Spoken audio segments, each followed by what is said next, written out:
Hey guys, Lucas here again for another movie review, but before I start the review, I want to say I have very good news for you guys, and that is my laptop is fixed, and it should be back at my house soon from wherever it's getting repaired from, and so this will probably be my last unedited review, and I think that's a very, very nice thing to have back, because I know some of you guys like my unedited videos, but for me, I think the quality of my videos improve when they're edited and you don't have to hear me ramble like I am now.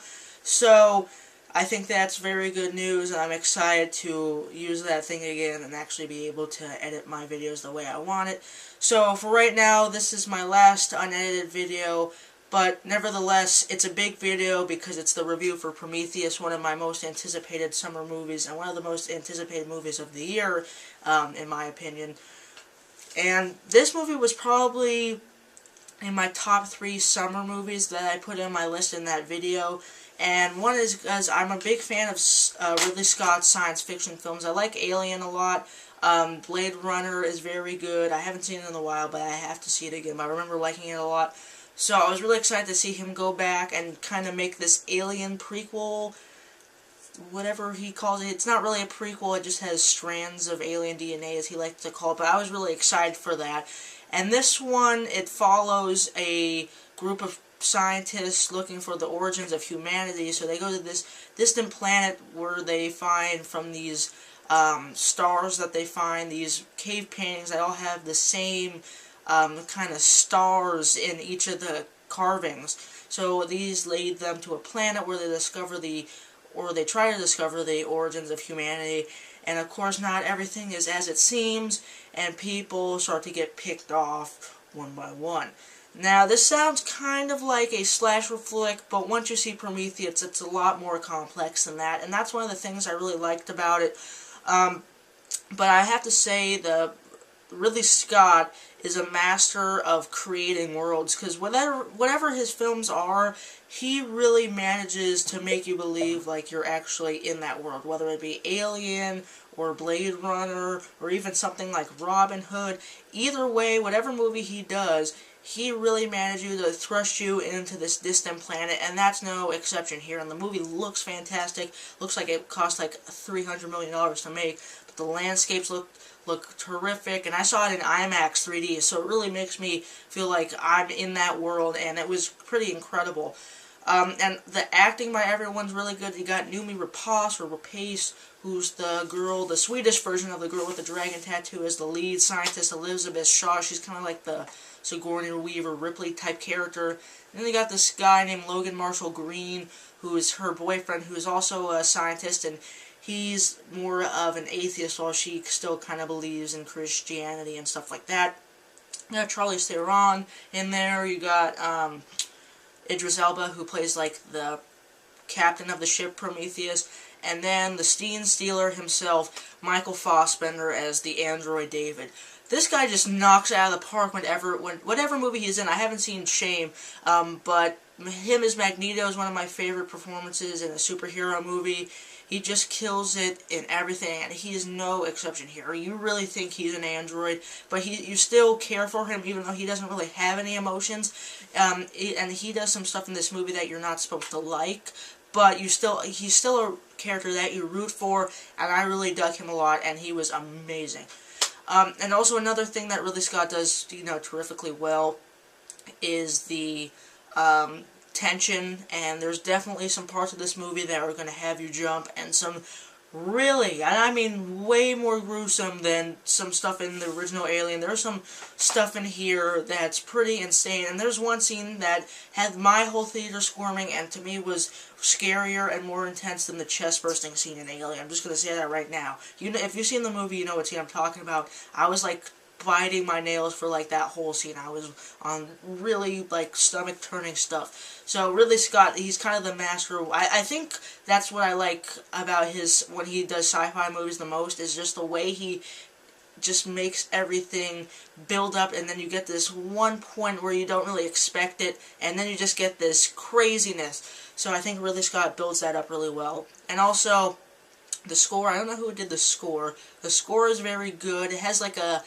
there's like a theme to Prometheus, and it kind of reminds me of something like out of a 80s movie, like a famous 80s themes, and so it was kind of nostalgic for me, so I really liked the score a lot. And I think the thing I may like the most about Prometheus is that it's a sci-fi movie that makes you think, whether it makes you think because, you know, the philosophical ideas, who created us, or whether you're thinking about the stuff that ties into Alien, or whether it doesn't tie into Alien, because there's some stuff, especially at the very end, that's very obvious that it goes into Alien, but then there's some stuff that you're like, I don't know if this doesn't really go over to Alien, and you're not really mad about that, because Ridley Scott says it's not a prequel, so it definitely leaves a lot of questions, and it definitely sets it up for a sequel that I'm very interested in seeing, but it's a summer movie that makes you think, and that's always the best kind. Unfortunately, I like Prometheus, but I think I was a little bit disappointed with the expectations I had going into it. I still enjoyed it, but I had a lot of problems with the script. One is that there's like these two characters that are kind of like cliched, kind of stereotypes. One's like I can't remember if he has like a Scottish accent, and he's got like a bunch of tats. And he's just there for the money, and he's just really a cliche character. And then he has another guy who's also kind of like a comic relief. But those two people, that guy, they do the stupidest thing where, I'm not going to spoil what they do. If you've seen Jeremy John's review, you know what they do, but I'm not going to spoil it here.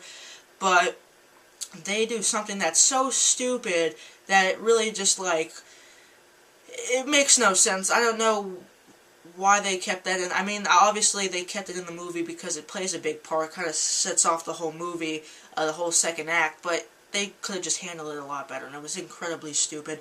Also, there's a lot of plot holes in the movie. There's a couple of things that don't make sense, and had some of the theater unintentionally laughing. I was like, that wouldn't happen at all. That doesn't make any sense. And there are some plot holes coming from there to Alien, but those I didn't really mind. But it was the plot holes that were in the movie itself, not connecting to other movies, but just the storyline inside Prometheus. There was some stuff that didn't add up, so that's always kind of frustrating. And also there's something in the third act that's kind of a big reveal, I guess, but there's really no reaction comes out of it, and it's really unnecessary and really did not need to be there. In the end, it was so insignificant that it didn't really bother me, but it was just stupid. And I actually thought the first 45 minutes of the movie were more interesting than the stuff when it kind of turned into a horror movie. I was so fascinated with with them getting to the planet and discovering stuff that once it got to the horror stuff, I almost felt a little bit cheated, and I thought they could have made it better. But there are some parts that definitely make up for that in the horror section, because there's some really gruesome moments. But I was more interested in the build-up and I guess the action part. So if that makes sense. Overall, Prometheus, though, is a very, very good movie. I'm very excited for the sequel. I liked it more now that when I think about when I walked out of the theater. When I walked out of the theater, I said, yeah, I'm kind of disappointed. It was okay. It wasn't great. Now I think about it, and I think about the ideas it has and the balls that it kind of has. I really like it. I would say it's a movie that you like more as you think about it, and I know a lot of people could see it as a second viewing to see the stuff they missed and like what this means and what that means, and I could do that too, but I'm probably going to wait to buy it like on Blu-ray because I want to hear a lot of the commentaries and stuff. But it's definitely a thought-provoking film. It's definitely going to stick with you after you see it. So for that, I'm going to give Prometheus a solid 3.5 out of 5 stars. If you're expecting this to be like the biggest sci-fi movie and the best sci-fi movie to come out in the past couple years, you might be a little disappointed, but overall it's definitely one of my favorite movies of this summer so far. So that's my review of Prometheus. I hope you guys enjoyed it, and I'm very excited to go back to unedited reviews. To edited reviews, excuse me. See, I could have cut this out if it was edited. But until then, see you guys later, and please comment, rate, and subscribe, and I'll see you guys soon.